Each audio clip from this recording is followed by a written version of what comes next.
जो विचारधारा की लड़ाई उसको लड़ने की है और जनता के साथ खड़े होने की है।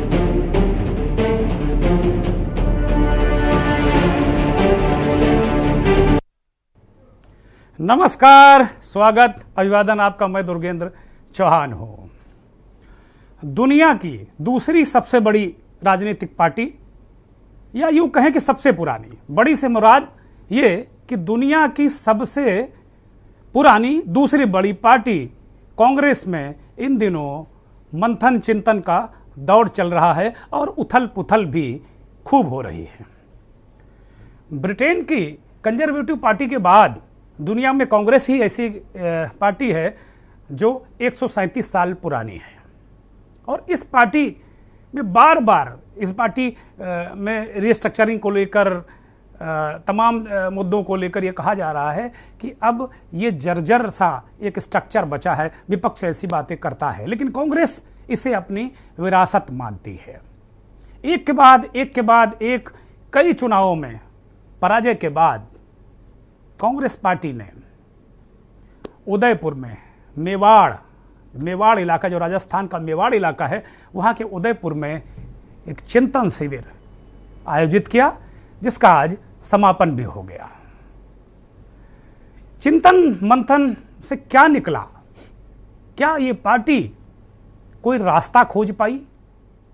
क्या इसके नेता कुछ ऐसा रास्ता बनाएंगे जो 2024 या जो हाल में 2024 से पहले तमाम जो विधानसभा के चुनाव हैं, क्या कांग्रेस पार्टी उनमें जो हार का दंश है वो क्या उससे उबर पाएगी या हार को जीत में बदल पाएगी? बहुत सारे सवाल हैं।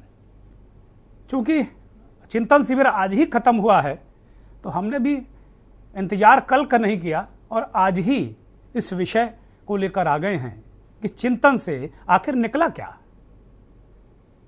विचारधारा की लड़ाई उसको लड़ने की है और जनता के साथ खड़े होने की है। राजस्थान के उदयपुर में कांग्रेस द्वारा आयोजित हो रहे चिंतन शिविर का आज तीसरा और आखिरी दिन था। कांग्रेस कार्य समिति ने 2024 के लोकसभा चुनावों को लेकर रोड मैप सहित कई घोषणाओं के लिए 6 समितियों द्वारा की गई रिपोर्ट सौंप दी। चिंतन शिविर को संबोधित करते हुए राहुल गांधी ने कहा, मेरी लड़ाई आरएसएस बीजेपी की विचारधारा से है। जो हिंसा और नफरत ये फैलाते हैं, ये मेरी जिंदगी की लड़ाई है। उन्होंने कहा कि इस तरह का शिविर कांग्रेस पार्टी ही आयोजित कर सकती है, जहां हर किसी को अपनी बात रखने का हक है।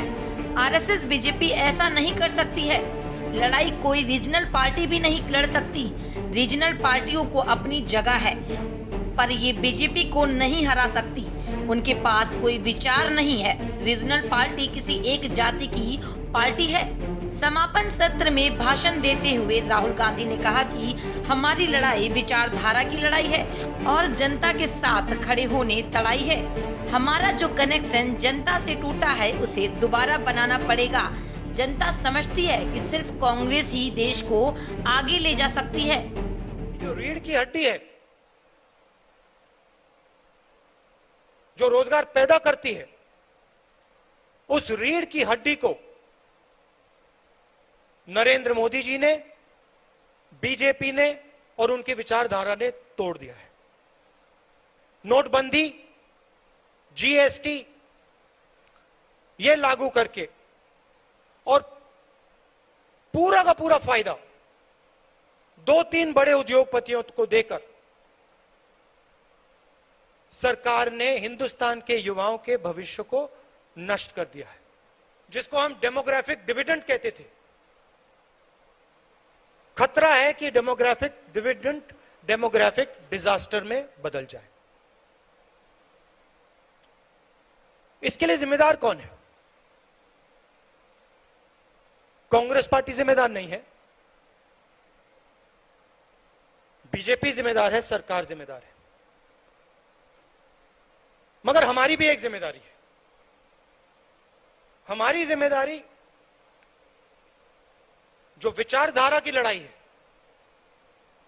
उसको लड़ने की है जहां एक ओर कांग्रेस राजस्थान के उदयपुर में चिंता के लिए शिविर लगाई थी, तो वहीं कांग्रेस की चिंता बढ़ गई। पंजाब के पूर्व अध्यक्ष सुनील जाखड़ ने कांग्रेस पार्टी छोड़ने का ऐलान कर दिया।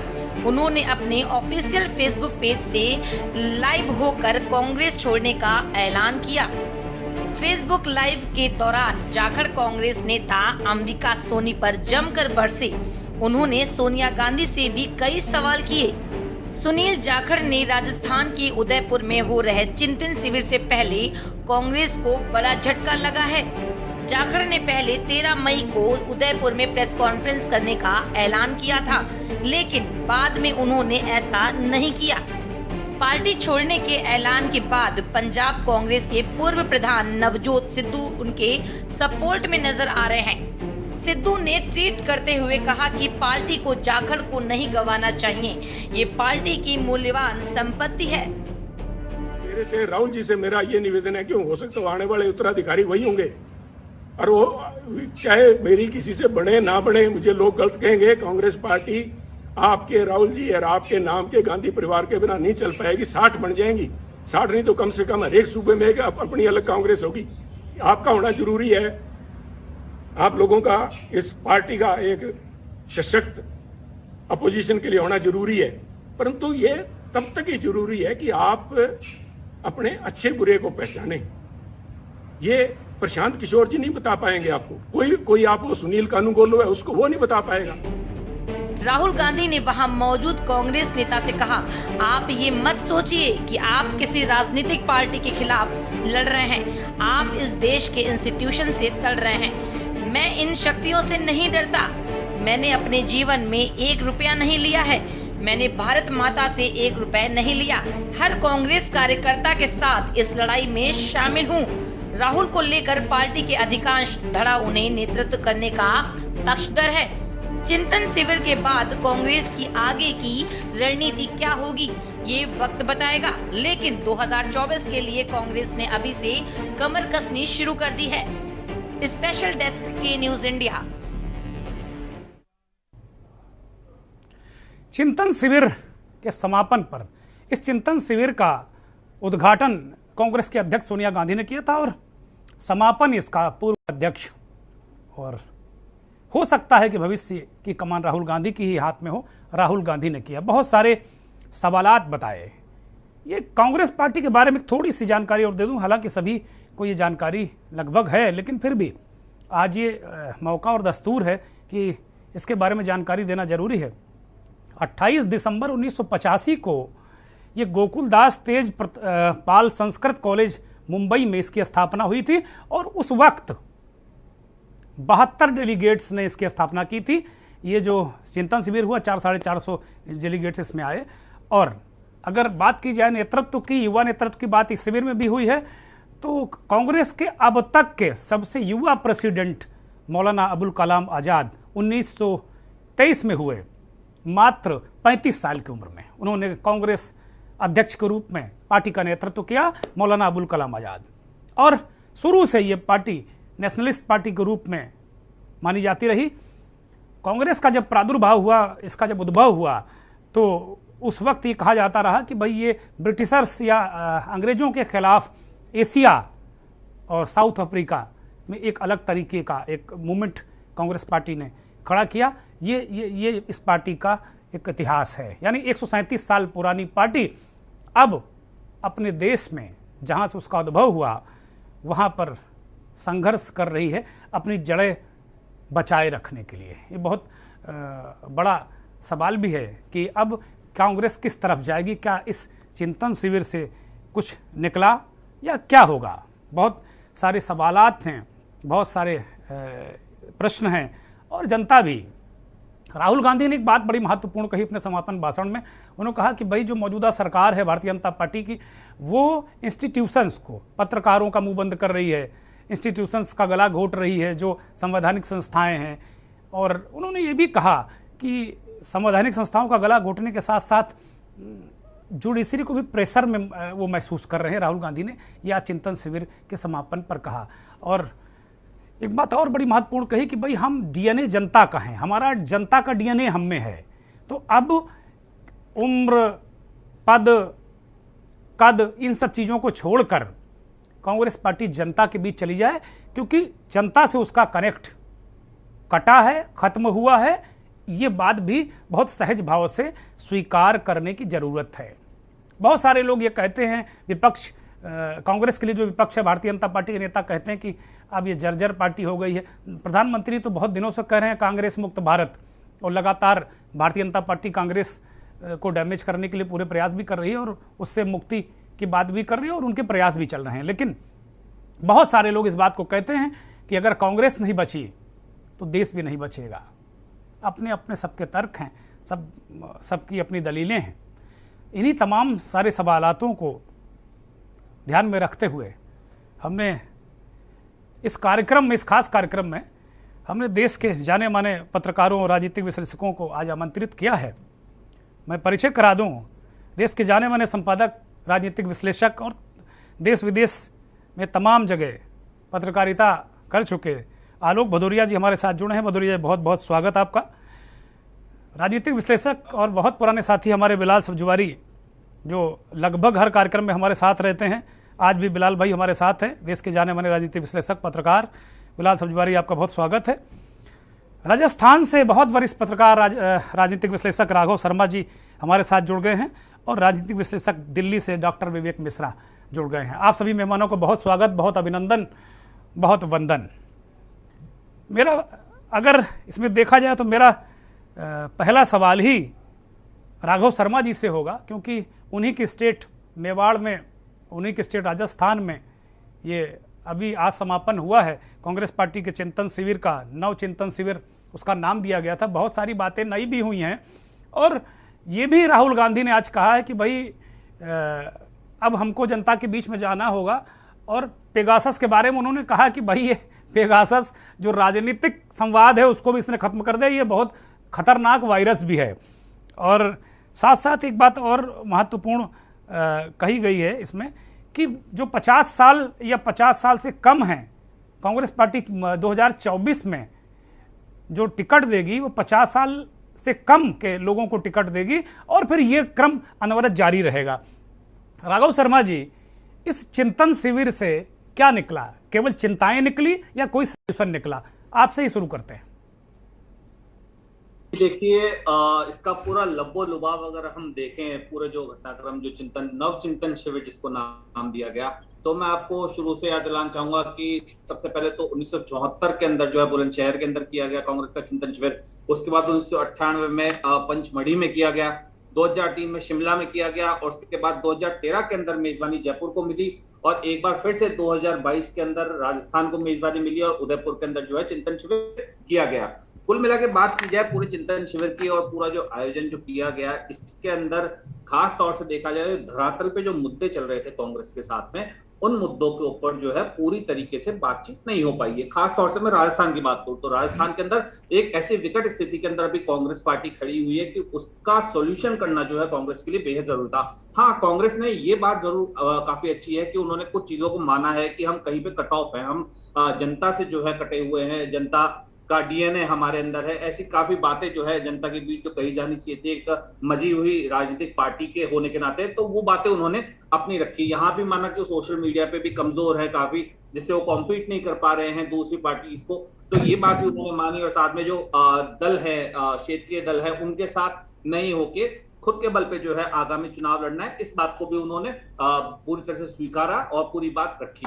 बात की जाए युवाओं की, तो युवाओं को आगे रखना, ये सब बातें लगातार कांग्रेस के दूसरे अन्य जो शिविर चल रहे थे, जो अन्य कार्यक्रम होते थे, उनके अंदर भी जो है पूर्ण तरीके से रखी जाती थी। एक व्यक्ति एक पद का सिद्धांत जो है वो भी कांग्रेस के अंदर काफी लंबे समय से जो है लगातार चला आ रहा था, लेकिन उसके होने के बावजूद भी किसी तरह का कोई भी फेरबदल, हम जिसको कहें कि कांग्रेस के अंदर कोई ग्रोथ हुई हो इस चीज को लेके, वो नहीं देखी गई। बहरहाल अब जो कहा गया है कि जो एक उम्र सीमा तय की गई है, इस उम्र सीमा के तहत जो है टिकट का वितरण होगा और आगे आने वाली जो प्रणाली होगी किस तरह से चलाई जाएगी, ये देखने वाली बात होगी। क्योंकि अभी तक कांग्रेस को जिस तरह से, जिस जमीनी हकीकत को देखते हुए और पूरी पार्टी को मंथन करना था, वो मंथन तो एक तरफ रह गया।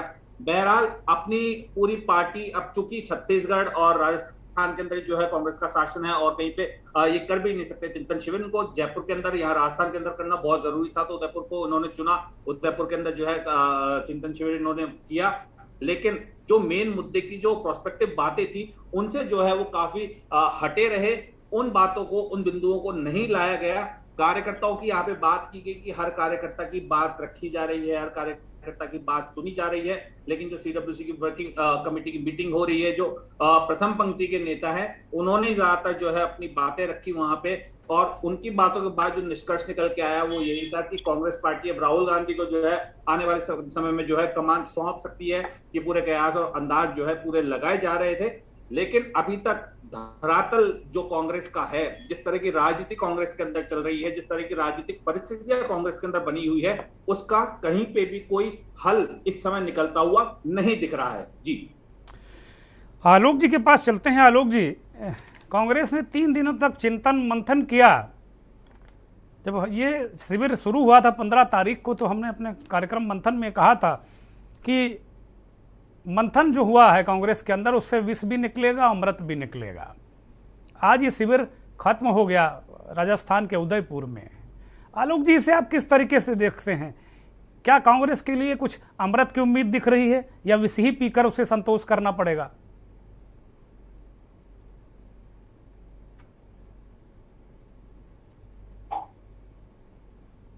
आलोक जी, अनम्यूट करिए अपने आप को, शायद आवाज नहीं आप मिल रही दर्शकों को।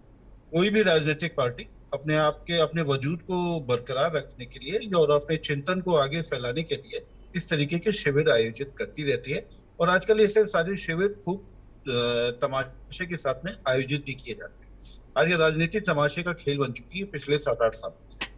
उसी की एक कड़ी ये है। अभी अब हमारे जो एक साथी पैनलिस्ट ने एक बात बहुत अच्छी कही थी कि पचमढ़ी का जो चिंतन शिविर था वो वास्तव में कांग्रेस का एक ऐतिहासिक था। वो पिछले 2 दशकों का या पिछले अगर 4 दशकों का अगर कह लेते हैं तो सबसे एक अच्छा शिविर था जिसमें बड़ी अच्छी आवाजें सुनाई दी थी। लेकिन कांग्रेस के साथ समस्या नहीं।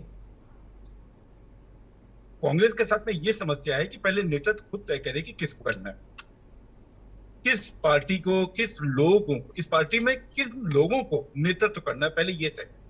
जब तक ये नहीं तय करेंगे तब तक ये आगे बढ़ना बहुत मुश्किल है। अब जैसे किसी भी पार्टी में एक नेता तय होता है, तो सारी देखिए चिंतन शिविर में हमेशा अच्छी बातें होती हैं कि भाई जनता से हमारा डिस्कनेक्ट हो गया है, जनता से कनेक्ट करना है और किस तरीके से अपनी पॉलिसी लोगों तक पहुंचानी है, सामने वाली पार्टी ठीक से काम नहीं करेगी। ये तो किसी भी राजनीतिक दल की ये तो मुख्य शर्त होती है कि सामने वाले राजनीतिक दल की किसी भी उपलब्धियों को उसको नकारा जाए और अपनी उपलब्धियों को बढ़ाया जाए। इसको दूसरे सरल शब्दों में कहा जाए कि बड़ी रेखा को छोटा किया जाए और अपनी रेखा को बड़ा किया जाए। ठीक बात। ये तो हुआ एक पहलू। लेकिन अगर देखा जाए तो कांग्रेस में जो चिंतन शिविर में जो बातें उठी हैं, पिछले 2 दशकों से जो बातें उठ रही हैं, उसमें गलत कुछ भी नहीं है। क्योंकि अगर भाजपा भी अगर कांग्रेस को निशाना बना रही है तो इसकी मुख्य वजह यह है कि 244 लोकसभा की 244 सीटों पे कांग्रेस की भाजपा के साथ में सीधी टक्कर होगी।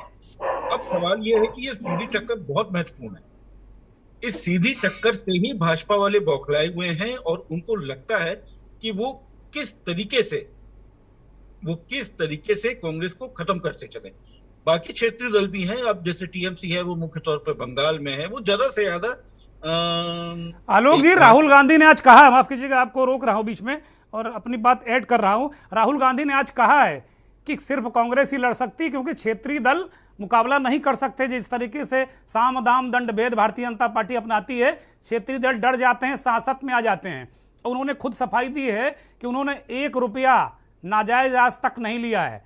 ईमानदार राजनीति की बात भी कही राहुल गांधी ने। आलोक जी, ईमानदार राजनीति की नहीं होती है, बात केवल छवि की होती है। और राजनीति जो की जाती है वो केवल अवधारणा के ऊपर की जाती है। आपका परसेप्शन क्या है, नंबर 1।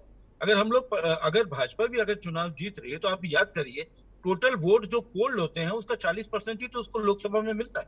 ऐसा तो नहीं उसको 50% मिल गया या 55% मिल गया, मिलता तो 40% ही है। लेकिन परसेप्शन क्या है?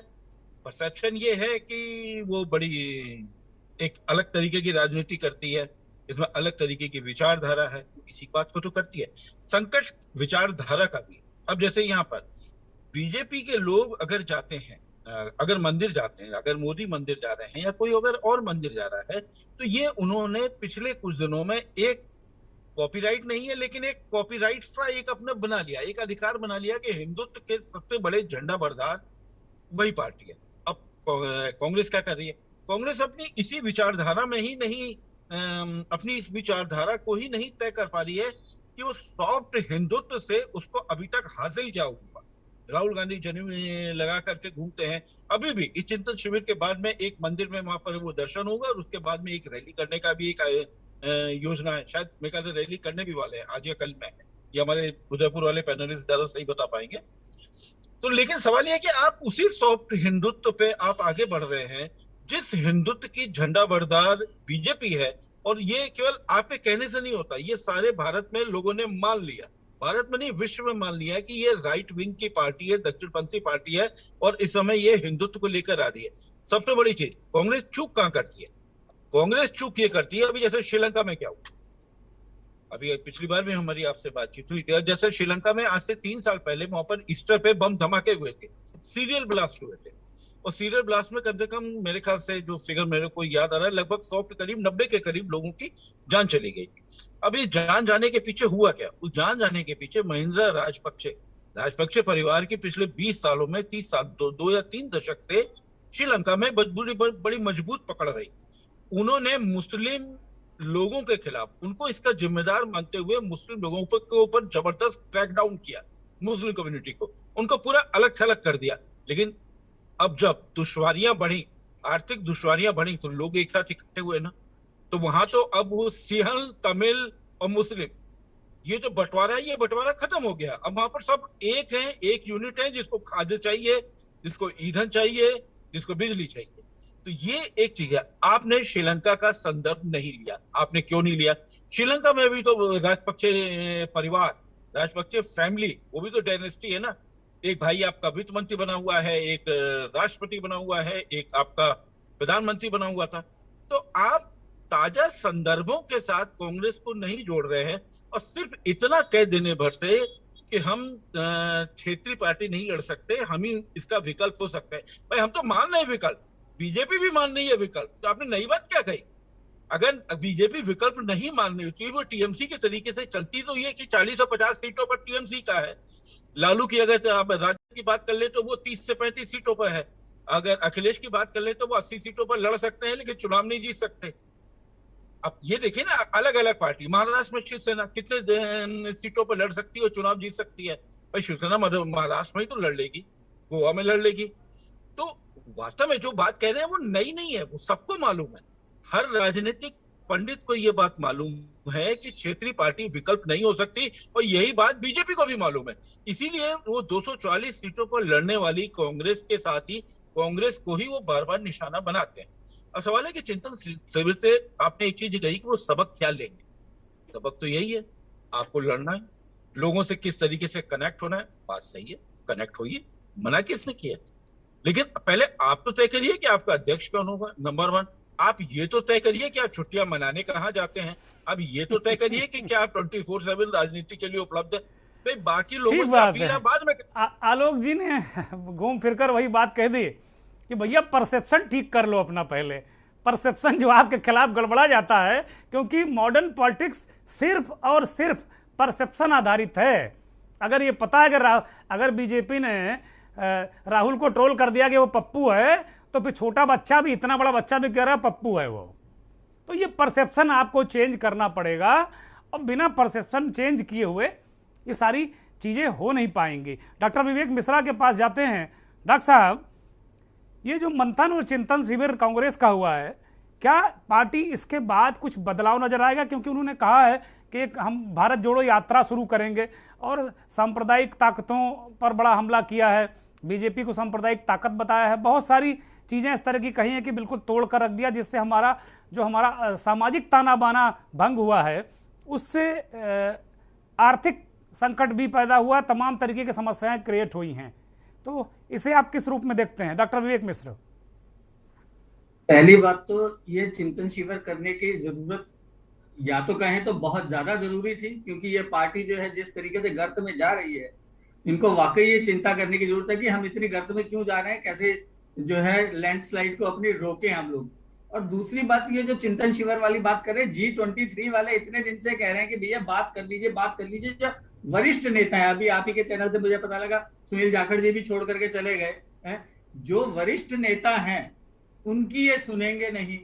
आपके राजस्थान के अभी शायद सिरोही विधानसभा के संयम लोढ़ा जी हैं, उन्होंने 23 मार्च को कहा कि भैया कांग्रेस के जितने कार्यकर्ता और विधायक हैं हम सब जो है गांधी परिवार के गुलाम हैं। जब आप इस तरीके की मानसिकता के लोगों को लेकर के चलेंगे, अभी हमारे किसी साथी ने कहा था कि भाई ये सिर्फ 2 ही राज्यों में रह गई है। अब 2 राज्यों में जो रह गई है वहां पे भी ये विचारधारा की लड़ाई की बात कर रहे हैं, विचारधारा की लड़ाई की। और परसेप्शन की अगर बात आ जाए तो इस समय जो बहुसंख्यक वर्ग है राजस्थान का, वैसे तो राजस्थान की ये एक वो है कि भी एक बार बीजेपी आएगी, एक बार कांग्रेस आएगी, ये उनका पुराना सिलसिला चल रहा है। लेकिन अभी जो रामनवमी के जुलूस पे जो पथराव हुए या जो मंदिर तोड़ा गया, तो जो एक परसेप्शन बनाई जा रही कि ये पार्टी कहने को तो विचारधारा की लड़ाई लड़ती है, लेकिन सिर्फ एक ही पक्ष के लिए लड़ती है ये विचारधारा की लड़ाई। बहुसंख्यक पक्ष को इसने हाशिए पे रख दिया। कश्मीर क्यों इनके हाथ से एक तरीके से मैं कहूंगा कि निकल ही गया था।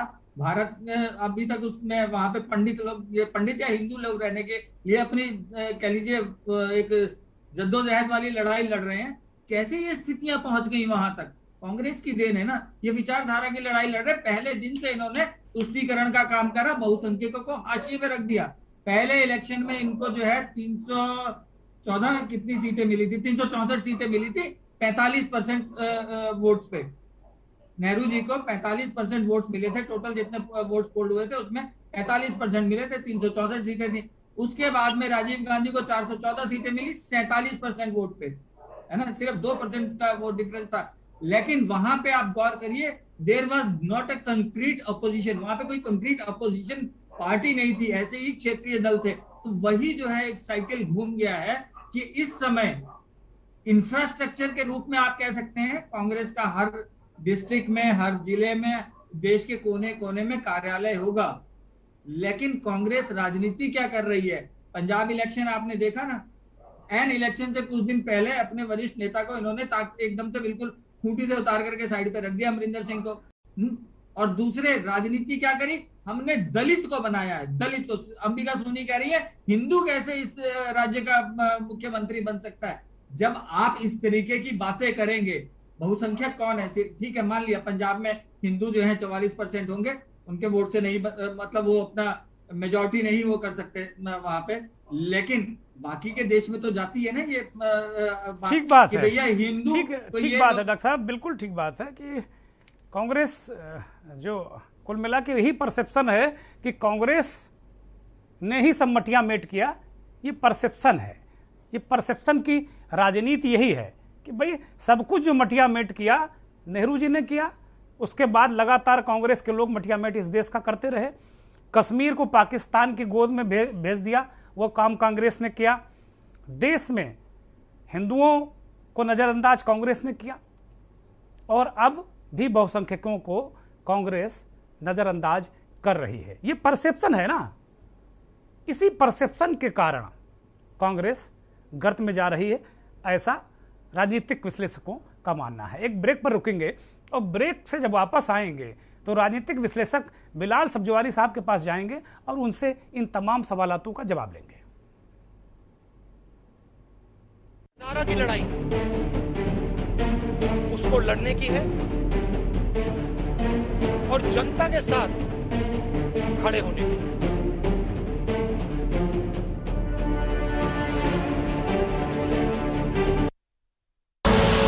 आप देख रहे हैं के न्यूज, खबरों का सारथी।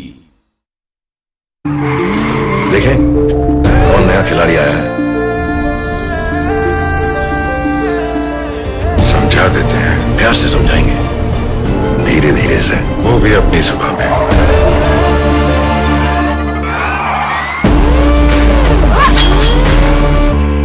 ये तो अपनी जुबान है। जुबान एक हो तो दिल भी एक होने चाहिए। विमल बोलो जुबां केसरी। कुछ दिन ऐसे होते हैं when I love my job, और कुछ दिन ऐसे होते हैं कि I hate it। एक पायलट पे होता है इतना प्रेशर कि कूल रहना इज नॉट दैट इजी, पर गर्मी में घर को कूल रखना is now too easy with Summer Cool coolers. Summer Cool celebrates the release of Runway 34। Goldiee हिंग का तड़का लगे तो सभी दबा के खाते हैं। गोल्डी हिंग कण कण में जान। आप देख रहे हैं के न्यूज, खबरों का सारथी। धारा की लड़ाई उसको लड़ने की है और जनता के साथ खड़े होने की है।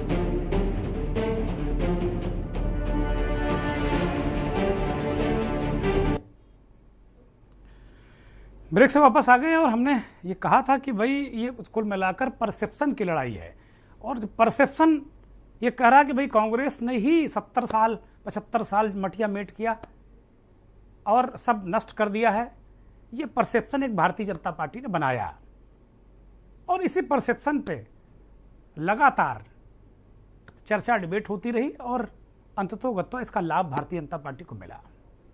लेकिन ये भी सत्य है, जैसे अभी जैसे विवेक मिश्रा जी ने कहा कि भाई अब केवल 2 राज्यों में बची है कांग्रेस और उसका अब भविष्य बहुत अच्छा नहीं है और वो बहुसंख्यकों को नज़रअंदाज करती है। तो ब्रेक पर जाने से पहले हमने कहा था कि बिलाल साहब से इन सवालों का जवाब लेंगे। बिलाल सब्जवारी साहब हमारे साथ लगातार जुड़े हुए हैं। ब्रेक से पहले तक उनसे कोई सवाल नहीं हो पाए, तो इसके लिए हम माफ़ी चाहते हैं बिलाल साहब से। लेकिन चूंकि हमारा एक फॉर्मेट है कि कोई अगर पैनलिस्ट बोलने लगता है तो हम बहुत बीच में काटते पीटते नहीं, क्योंकि हम सब पत्रकार हैं और पूरी बात रखी जानी चाहिए। बिलाल साहब, मसला तो उसी तरीके का है ना कि गिलास आधा खाली आधा भरा है। अभी आलोक जी खुद कह रहे थे कि 244 सीटों पर सीधे कांग्रेस और बीजेपी की लड़ाई है। जहां जहां अभी हाल में आप देख लीजिए, उत्तर प्रदेश को छोड़कर उत्तर प्रदेश और 1-2 राज्यों को छोड़कर बाकी हर जगह मुख्य विपक्षी दल कांग्रेस ही है या कांग्रेस के एलाइज हैं। तो ऐसी स्थिति में ये जो चिंतन शिविर मंथन शिविर जो हुआ, आप इसे किस रूप में तो देखते हैं, और दूसरा कि वास्तव में बहुत मजबूती के साथ खड़े होने के लिए कांग्रेस को और क्या करना चाहिए एक विश्लेषक के रूप में, और बहुत दिनों तक आप कांग्रेस पार्टी को कवर करते रहे, बहुत करीब से भी देखा है आपने, तो उस दृष्टि से भी जरा दर्शकों को समझाइए। देखिए दुर्गेंद्र जी, हमारे सभी पैनलिस्ट ने अपनी अपनी बात रखी और मैं चाहता हूं कि मैं उन पॉइंट्स को टच ना करते हुए अपने जो विचार हैं, जो अपने पॉइंट्स हैं, उसको नए तरीके से रखूं ताकि उनका रिपीटिशन ना हो। जी, दरअसल इस चिंतन शिविर से मेरे को ये महसूस होता है कि चिंताएं ज्यादा महसूस होती हैं इस चिंतन शिविर में, और वो चिंताएं कांग्रेस के सामने एक अग्निपथ की तरह खड़ी हैं, जो रास्ता बहुत कठिन है, डगर पनघट की है जी, कठिन है डगर पनघट की जी। दरअसल बात बार बार की जा रही है सांप्रदायिक शक्तियों से लड़ने की। देश के अंदर जो बाइपोलर पॉलिटिक्स का जो एक्सपेरिमेंट है, जिसको ये कह सकते हैं कि सांप्रदायिकता बनाम धर्मनिरपेक्षता की लड़ाई का जो डिजाइन हिंदुस्तान की पॉलिटिक्स के अंदर जो एस्टेब्लिश किया गया, दरअसल वो उस एस्टेब्लिशमेंट के और उस एक्सपेरिमेंट के चक्कर में कांग्रेस ने अपने हाथ जला लिए। देखिए, जब आप सांप्रदायिक शक्तियों से लड़ने की बात करते हैं तो ये सांप्रदायिक शक्तियों से लड़ने की बात सिर्फ जबानी तौर पर नहीं होनी चाहिए, उसके पीछे वास्तव में एक संकल्प होना चाहिए और उसका एक एग्जीक्यूशन होना चाहिए। किसी शायर ने सही कहा कि मुझे रहजनों से गिला नहीं, तेरी रहबरी का सवाल है। लोगों ने धर्मनिरपेक्षता की जो जिम्मेदारी एक पॉलिटिकल रूप में इस देश के अंदर कांग्रेस पार्टी को दी थी, वो कांग्रेस पार्टी उसका निर्वाह उस संकल्प के साथ नहीं कर पाई जिसकी जरूरत थी। इसी वजह से आज देश के अंदर सांप्रदायिकता का टेम्परेचर मेंटेन रहता है। दरअसल जब पूर्व के अंदर इसी धरती पर राजस्थान की जयपुर के अंदर पिछला चिंतन शिविर हुआ था, जिसमें मुख्यमंत्री अशोक गहलोत ने राहुल गांधी को वाइस प्रेसिडेंट बनाया गया था, और जो प्रथम पंक्ति में राहुल गांधी के साथ उस समय देश के गृह मंत्री सुशील कुमार शिंदे बैठे थे, उन्होंने ऑन रिकॉर्ड ये कहा था कि आरएसएस देश के अंदर बम बनाने की ट्रेनिंग दे रही है। तो वो कौन सी शक्तियां थी कांग्रेस के अंदर जिन्होंने सुशील कुमार शिंदे को ये कंपेल किया था, ये मजबूर किया था, आप अपना बयान वापस लीजिए। दरअसल यहां वो कमिटमेंट नजर आना चाहिए था। फिर मैं आपको बात दोहरा रहा हूं कि ये बहुत बारीक बात मैं कह रहा हूं जी कि वो कौन सी शक्तियां थी जो अपने ही पार्टी के गृह मंत्री को कह रही है कि ये बयान वापस लीजिए। वो कौन सी मानसिकता कांग्रेस के अंदर काम करती थी।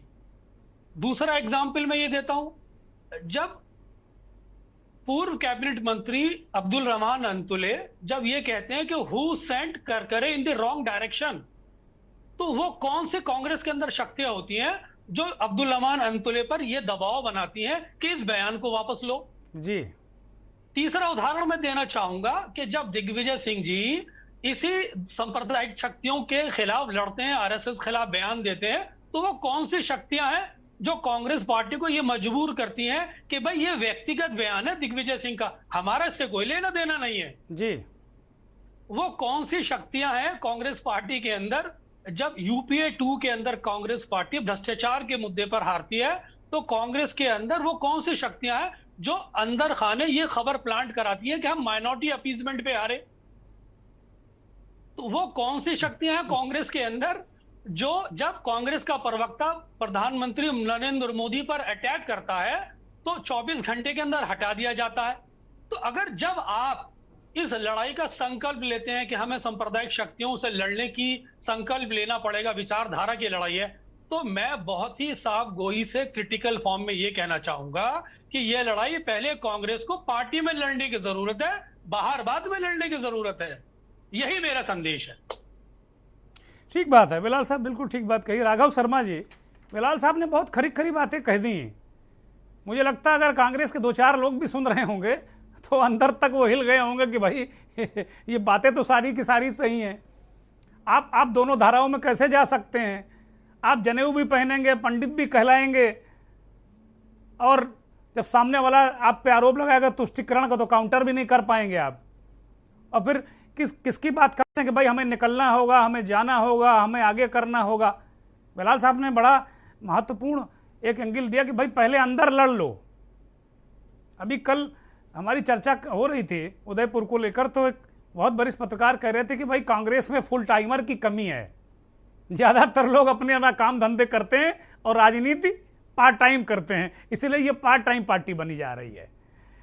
राघव जी, सचिन पायलट और अशोक गहलोत को लेकर क्या कोई मंथन चिंतन बाहर हुआ? क्योंकि अंदर तो मुझे लगता बहुत सीमित एजेंडा था, आर्थिक सामाजिक राजनीतिक प्रस्ताव जो परंपरागत तरीके से चिंतन शिविर चलते हैं वही रहा होगा। थोड़ी बहुत बातें हो सकता कि इतर हुई हों, कुछ खरी खरी बात हुई हो। जैसे अभी विवेक जी कह रहे थे कि भाई G23 वाले लोग कहाँ हैं, तो एक G23 वाले कपिल सिब्बल साहब आए नहीं, आज़ाद साहब की तस्वीरें हमने देखी कि सोनिया जी को नमस्कार कर रहे हैं वो। तो ये तो कांग्रेस के अंदर चलता रहता है, बहुत दिनों से चल रहा है। G23 और G15 G13 ये सब चलता रहता है। वहाँ नेता एक दूसरे का कुर्ता फाड़ते हैं, उसके बाद भी पार्टी में रहते हैं, तो ठीक है। अब यहाँ दूसरे दलों में ऐसा अब नहीं होता, बड़ा अनुशासन तगड़ा है। जिन कांग्रेस में होता कि नेता को गाली दीजिए, उसका कुर्ता फाड़िए और पार्टी में बने रहिए, वो कांग्रेसी इसे कहते हैं लोकतंत्र है। तो अब राघव जी ये बताइए कि क्या राजस्थान को लेकर कोई चर्चा वहाँ पर है? जयपुर में, उदयपुर में इस तरह कोई चर्चा है कि भाई सचिन पायलट, चूंकि तमाम खबरें मीडिया में आई या लाई गई, दोनों चीज़ें हो रही इस समय खूब, या तो खबरें आती हैं या लाई जाती हैं, तो हम दोनों बातें कर रहे हैं। तो ये कहा गया कि भाई सचिन पायलट नाराज हैं, उन पर कोई बात नहीं हुई, ये तमाम चीज़ें हैं। जी बिल्कुल, जिस तरह से देखा जाता है कि अपने मीडिया के अंदर अपन मीडिया ट्रायल करते हैं यहाँ पे कुछ खबरों को लेके, तो यहाँ पे एक तरह से राजनीतिक ट्रायल किया जाता है कि खबरें बनाई जाती है, बादल लाए जाते हैं कि नहीं यहाँ पे निर्णय होगा इन चीजों का, बट वो सब बातें हवा हो जाती है, कहीं पे कोई निर्णय नहीं लिया जाता। अभी जरूरत कांग्रेस को यह है कि सबसे पहले जो आंतरिक कलह है उसका डैमेज कंट्रोल किस तरह किया जाए उसके ऊपर बात करने की, लेकिन उसमें कोई भी तरह की बात नहीं होती है। कांग्रेस की यहाँ पे महंगाई हटाओ रैली होती है तो उस महंगाई हटाओ रैली पे राहुल गांधी जो भाषण देते हैं वो महंगाई हटाओ का तो देते नहीं है, बल्कि वो हिंदू और हिंदुत्ववादी उसके ऊपर चल जाते हैं, अपनी पूरी बात दूसरी तरीके से रख देते हैं।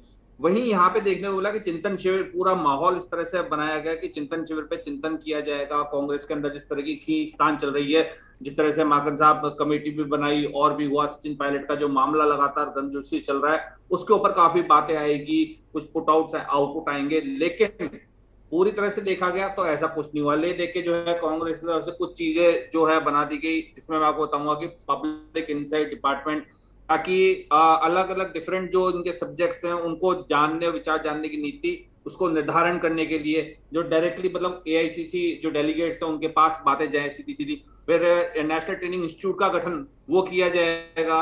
अखिल भारतीय कांग्रेस कमेटी के स्तर पर इलेक्शन मैनेजमेंट डिपार्टमेंट का गठन किया जाएगा। तो सर आप कोई नई पार्टी बना रहे हो क्या वापस से? आपकी इतनी पुरानी पार्टी है, आप चिंतन शिविर कर रहे हो, चिंतन शिविर के अंदर आप इन बातों को लेके आ रहे हो। ठीक है, आपको लानी चाहिए, आपकी कमजोरी है, आप मान रहे हो, सब चीजें ठीक है, बट सबसे बड़ी चीज जो पटल पे सबको दिख रही है, टीवी पे आ रही है सर, 22 महीने पहले जाओ ना, पूरा मामला देखो आप कि राजभवन के बाहर पे मुख्यमंत्री सफारी गाड़ी पे खड़े होकर किस तरह से वहां पे बोल रहे हैं, किस तरह की भाषा राजनीति के अंदर यूज कर रहे हैं अपने उप मुख्यमंत्री के लिए, जो पीसीसी अध्यक्ष भी रह चुके सचिन पायलट के लिए। फिर वो पूरी घमासान होती है, बताया जाता है कि इसको शांत करेंगे, पूरा मामला ठीक करेंगे। तो जो राजस्थान स्टेट है वहां पे सचिन पायलट एक और कहते हैं कि मेरे ऊपर आप ट्रम्प कार्ड खेलो, मुझे आगे लेके आओ, युवाओं को आप स्थान दो, देखो आपको कांग्रेस रिपीट करके दिखाएंगे यहाँ पे। लेकिन राजस्थान की परंपरा जो रही है, जो देखी है कि यहाँ पे 5 साल भारतीय जनता पार्टी राज करती है, 5 साल कांग्रेस राज करती है। यहाँ पे जो चिंतन शिविर, नव चिंतन शिविर किया गया है, ये सिर्फ और सिर्फ एक नंबर गेन करने के लिए किया गया है। जो कांग्रेस के राजस्थान में आला नेता हैं, जो कांग्रेस के यहाँ पे सूबे के मुख्यमंत्री हैं अशोक गहलोत, उन्होंने, और गोविंद सिंह डोटासरा जो पीसीसी के अध्यक्ष है समय, उन्होंने अपने आला कमान के सामने 1 नंबर जो उनको लेने थे, A+ नंबर जो है उन्होंने ले लिए, पूरी खातिरदारी करी, पूरे तरीके से चिंतन शिविर को सुना और बाद में जो कुछ पॉइंटर्स थे, जो पॉइंट बनाने थे, वो पॉइंट बना के बाहर रख दिए। इसकी एवज में भारतीय जनता पार्टी तैयार है, 19-20 तारीख को वो अपने शिविर करने जा रही है, तो वो उसका राघव जी क्या पायलट गुट से कहीं कोई बात आई निकल कर, कोई सिलेक्टिव लीकेज उस तरफ से आया? मैं आऊंगा बिलाल साहब, आता हूं मैं आपके पास। पायलट से तो, लेकिन आचार्य प्रमोद कृष्णन जो है उनकी बात को लेकर जो है जरूर बात सामने आई कि प्रमोद कृष्णन जी जो सोनिया गांधी लग रहा कुछ माने जाते हैं, उन्होंने भी साफ तौर पे नेटवर्क में समस्या हमेशा की तरह, क्योंकि ये नेटवर्क गजब हो गया है और कुछ ज़्यादा ही ये मोबाइल कंपनियां हैं ना, ये कुछ ज़्यादा ही अपना जो कारोबार बढ़ा देती हैं और उतनी शक्ति नहीं रहती, इसलिए राघव शर्मा जी की आवाज़ हम तक नहीं आ पा रही है। बिलाल साहब कुछ कहना चाहते थे, बिलाल साहब कह सकते हैं आप अपनी बात। दुर्गेंद्र जी, अब रहा सवाल माइनॉरिटी अपीजमेंट का, जो सबसे बड़ा आरोप रखता है।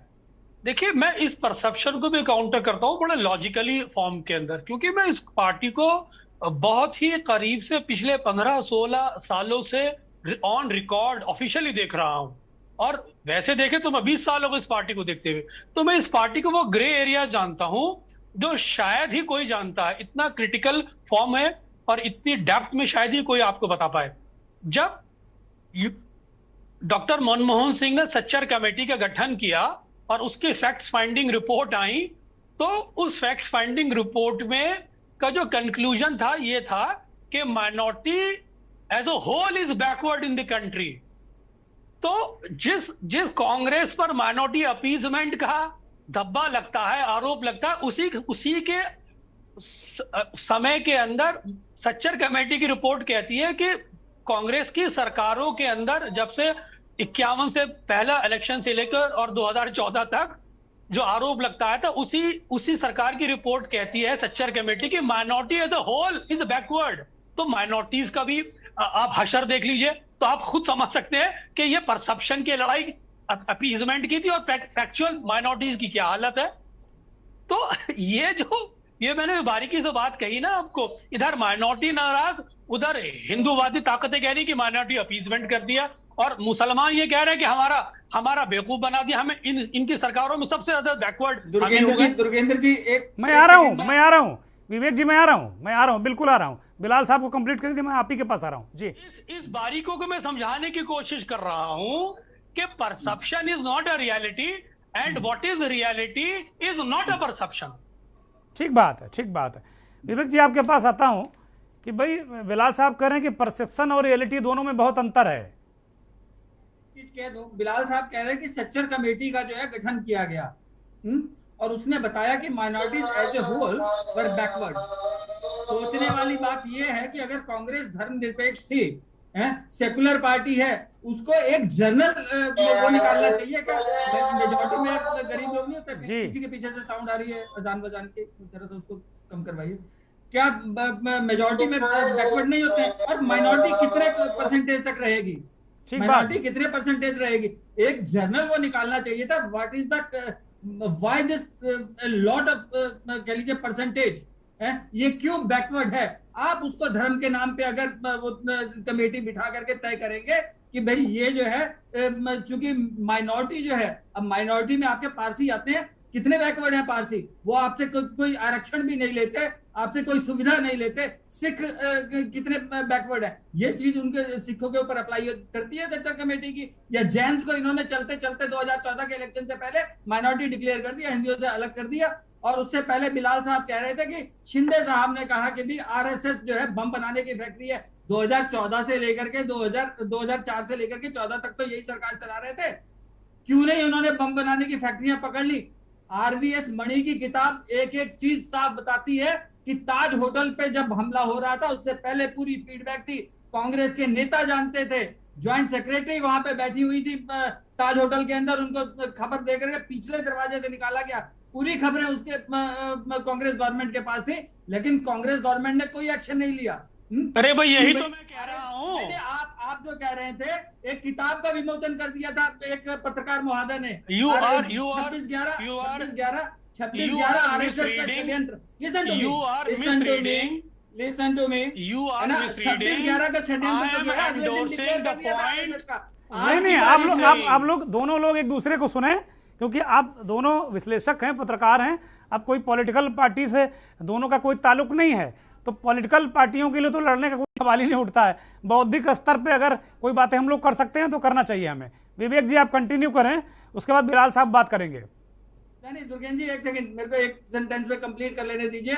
ये महंगाई की बात कर रहे थे, महंगाई जो है ये कांग्रेस के टाइम पे उनकी स्टेटमेंट सुन लीजिए आप। महंगाई ज्यादा सोना खरीदने की वजह से होती है, चिदम्बरम साहब ने कहा था। महंगाई अच्छी होती है, ऐसे ही बढ़ेगी, ये चिदम्बरम साहब ने कहा था। बोफोर्स की तरह कोयला घोटाला भी भूल जाएंगे लोग, ये सुशील शिंदे जी ने कहा था। पैसे पेड़ पे नहीं लगते हैं, ये मनमोहन सिंह जी ने कहा था। हमारे पास जादू की छड़ी नहीं है जिससे महंगाई पर काबू किया जाए, ये मनमोहन सिंह जी ने कहा था। गरीबी सिर्फ दिमाग का वहम है, ये राहुल गांधी जी ने कहा था, जो आज महंगाई का डोनर हो रहे हैं। 5 रुपए में गरीब लोग खाना खा लेते हैं। ऑफकोर्स राजस्थान में आपके यहाँ पे गाड़ियां चलती हैं जो मेरे ख्याल से 5 या 2 रुपए में खाना खिलाती हैं, मैंने देखा राजस्थान स्टेशन के बाहर, वरना कहाँ 5 रुपए में खाना मिलता है। ये महंगाई आज की पैदाइश है क्या? और जो कह रहे हैं ये कि भैया मैंने 1 रुपए की वो नहीं करी, बेईमानी नहीं करी है, अभी तो उसमें नशा हेरोइन केस में जमानत पे बाहर घूम रहे हैं ना। विवेक जी ये बात बिल्कुल आपकी ठीक है कि महंगाई को जन्म दिया कांग्रेस ने, मैं मान सकता हूँ। महंगाई कांग्रेस की देन है, घोटाले कांग्रेस की देन है, लेकिन हम 8 साल तो भाई ये मौजूदा सरकार रह चुकी है, तो अब कब तक नेहरू की लाश कब तक ढोते रहेंगे लोग?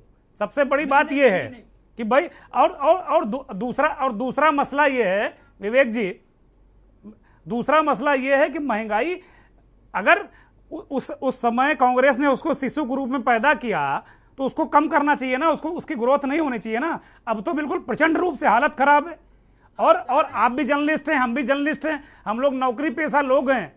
अगर इतनी भयंकर महंगाई होगी तो बच्चे कैसे जिएंगे?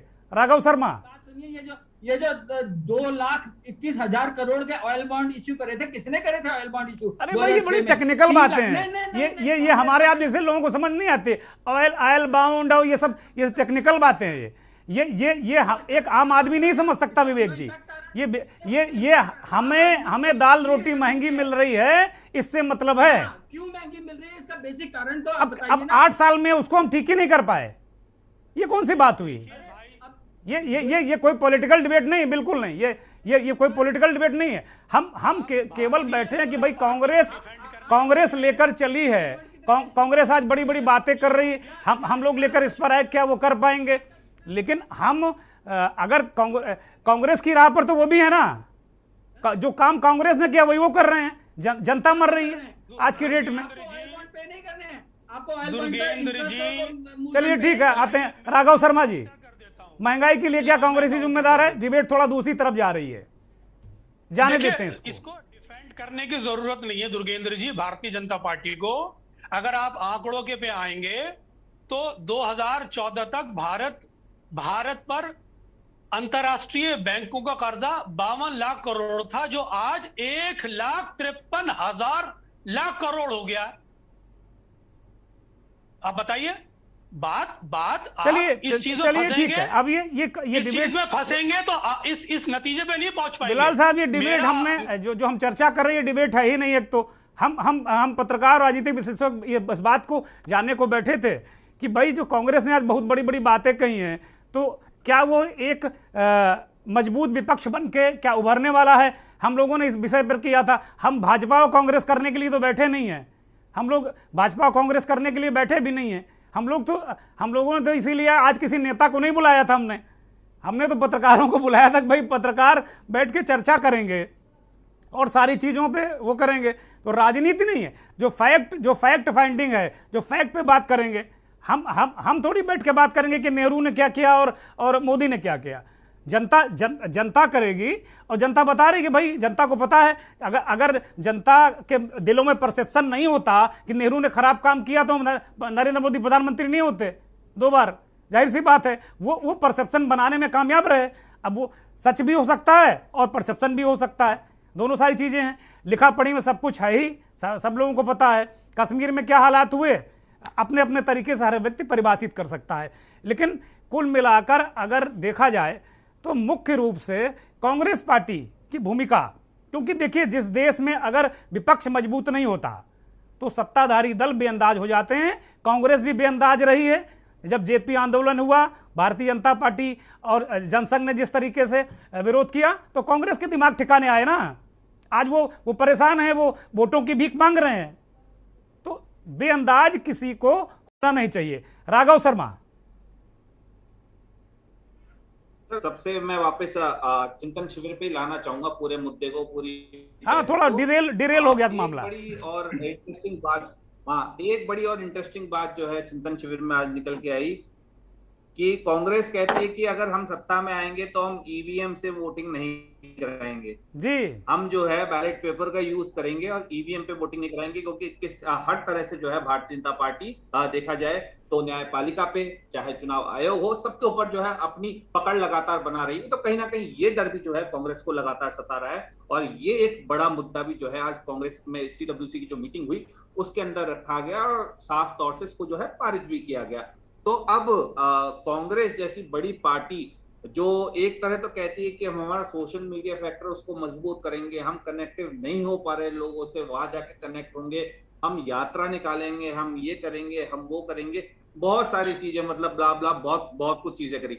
और वहीं पे जो है वो पुरानी जो रीतियां हैं उसकी तरफ जा रहे हैं। ईवीएम से खटाखट सारे काम होते थे, जल्दी से मतलब वोट डल जाता था, काउंटिंग भी हो जाती थी, सारी चीजें हो जाती थी। उन चीजों को छोड़कर अब वापस जो है पुराना ढर्रा है उस रवैये को अपनाने के लिए कांग्रेस पार्टी कह रही है। तो ये भी अपने आप में एक बहुत बड़ी बात है, सोचने योग्य, कि कांग्रेस में इतने बड़े लोग बैठे हैं, प्रथम पंक्ति के इतने बड़े बड़े नेता बैठे हैं जिन्होंने देश चलाया है, इतने समय तक सरकारें चलाई है, तो वो लोग अपने चिंतन शिविर के अंदर जब इस तरह की बातें करते हैं तो सही में एक सोचनीय विषय होता है, एक क्वेश्चन मार्क खड़ा होता है कांग्रेस के ऊपर कि किस तरह के पॉइंटर्स जो है कांग्रेस अपने चिंतन शिविर के अंदर निकाल रही है। वहीं अब राजनीतिक नियुक्तियां या फिर जो भी पद है ये ब्लॉक स्तर पे या प्रदेश स्तर पे या जिला स्तर के ऊपर जो खाली पड़े हैं, अब राजस्थान में देखा जाए तो सर 13-14 महीने के बाद तो इलेक्शंस ही हैं। अब आप पदों को भरोगे तो वर्किंग तो वो कर नहीं पाएंगे, रामा शामा करने में तो 6 महीने निकल जाएंगे, फिर उसके बाद में आपकी आचार संहिता लग जाएगी, तो काम क्या ठाक करेंगे वो। तो किसी तरह से मतलब चिंतन शिविर के अंदर जो ओवरऑल जो बात निकल के आनी चाहिए थी, इनको मजबूत एक ढांचा, कांग्रेस का एक पक्ष मजबूत हो, कांग्रेस का ढांचा मजबूत हो, उनके जो मेन अब जो आएंगे इलेक्शन, तो उसके लिए जो चुनावी मैनिफेस्टो बनाना है उसके अंदर जो बातें उनको रखनी चाहिए, जिस तरह से वोटर्स उनकी तरफ खिंचे, जिस तरह से अभी वोट बैंक उनका बिखरा हुआ है, ट्रेडिशनल वोट बैंक है वो भी बिखरा हुआ है, वो सब एक लाइन के अंदर है, उस तरह की बातें जो है इस शिविर में रखनी चाहिए थी, लेकिन पूरी तरह से लीपापोती करी गई। लास्ट में ये कह दिया गया कि मुख्यमंत्री साहब ने बहुत अच्छी मेजबानी करी, जो पीसीसी अध्यक्ष है गोविंद सिंह डोटासरा, उनकी बहुत अच्छी मेजबानी। राघव जी ये तो एक औपचारिकता होती है। जब कहीं आप किसी के यहाँ जाते हैं तो उसकी तारीफ करते हैं, चाहे भोजन आपको अच्छा ना लगा हो, ठीक है, या टूटी खाट आपको मिल गई हो, आपको कहना ही पड़ेगा कि भाई बहुत बहुत धन्यवाद, बहुत बहुत अच्छा आपने काम किया, बहुत बहुत आभार आपका साथ, वो तो कहते हैं, हमारे हिंदुस्तान का कल्चर है। दूसरी बात जो आपने कही कि ये ईवीएम से वोटिंग ना कराने का जो एक प्रस्ताव लेकर आए, ये अपने आप में बड़ी खबर थी, लेकिन राष्ट्रीय मीडिया से गायब थी। यह खबर गायब है, राष्ट्रीय मीडिया में कहीं यह खबर नहीं है। तो ये भी बात है कि हम ईमानदारी नहीं कर रहे हैं, हम पत्रकार भी ईमानदारी से खबरें नहीं पहुंचा रहे हैं। ये खबर पूरी तरह गायब है, ये खबर नहीं है। और जहां तक बात है कि आपने कहा कि हम पीछे जा रहे हैं, अमेरिका भी 2 पैटर्न पे करता है, वो ईवीएम से भी करता है और उससे भी करता है, ताकि कहीं घपला हो तो मिलान कर लिया जाए। और अभी जब ट्रंप का इलेक्शन में बवाल हुआ तो आपने देखा था किस तरीके से व्हाइट हाउस में लोग चढ़ गए और बड़ा बवाल किया, तो वो सब उसी का सल्यूशन है। तो मेरी दृष्टि में, एक पत्रकार होने की दृष्टि में, अगर दोहरी व्यवस्था बन सकती है तो बना लेनी चाहिए, ताकि एक तरीके से विपक्ष का भी, अगर भारतीय जनता पार्टी इतना बढ़िया काम कर ही रही है तो कौन सा दिक्कत है उसमें, चाहे वो ईवीएम से लड़ ले और चाहे ऐसे लड़ रहे, कोई दिक्कत नहीं आएगी उसमें। तो ये इसमें कहीं कोई दिक्कत नहीं। कांग्रेस खैर अब वही स्थिति कि राधा कब नाचेंगे, नौमन तेल कब होगा, ये तो कांग्रेस का अब सत्ता में आएगी तब देखा जाएगा।